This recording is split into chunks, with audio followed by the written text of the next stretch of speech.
మన ఇంటిని మొట్టమొదటిగా మీరు ఏం చేయాలంటే సింపుల్గా ఒక 9 భాగాలుగా డివైడ్ చేయండి. ఒక 9 పార్ట్స్గా డివైడ్ చేయండి. ఇలా 9 పార్ట్స్గా డివైడ్ చేయండి. 9 పార్ట్స్గా డివైడ్ చేసినప్పుడు 100% మన ప్రధాన ద్వారం ఎక్కడ రావాలంటే ఈ సెంటర్లో డోర్ పెట్టేసుకోవచ్చు సింపుల్గా.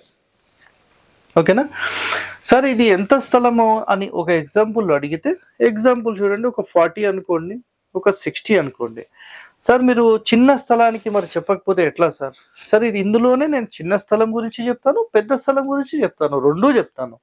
మీరు వీడియో స్కిప్ చేయకుండా మొత్తం వీడియో చూడండి. ఓకేనా సరే. ఇప్పుడు మెయిన్ డోర్ అండ్ 2 విండోస్, ఇక్కడ ఒక విండో, ఇక్కడ ఒక విండో, మళ్ళీ మెయిన్ డోర్ పక్కనే ఇటు ఒక విండో, ఇటు ఒక విండో. సో ఈ విధంగా పెట్టేసుకున్నాం, రైట్. అదే విధంగా పడమరలో కూడా ఒక 2 విండోస్ పెట్టేసుకోవచ్చు. నెక్స్ట్ ఇక్కడ చూడండి, ఇప్పుడు మెయిన్ డోర్ నుంచి ఎంటర్ అయితే నార్త్ ఈస్ట్లో ఒక రూమ్ ఉంది, ఇది specially for pooja room.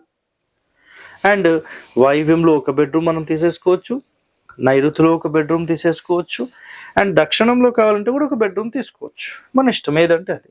Complete బ్రహ్మస్థానం అనేది కంప్లీట్ ఓపెన్ టు స్కై అనేది ఉంటుంది. క్లియర్ కదా, రైట్. ఈ ఉత్తరానికి సంబంధించి నెక్స్ట్ ఈ హాల్కి సంబంధించి ఇదంతా కూడా మీరు ఏమైనా హాల్ కావాలంటే ఇదంతా ఒకటే కంబైన్డ్గా తీసుకొని చేసుకోవచ్చు, దానివల్ల ఎలాంటి ఇబ్బంది లేదు, రైట్. వాయువ్యము 100%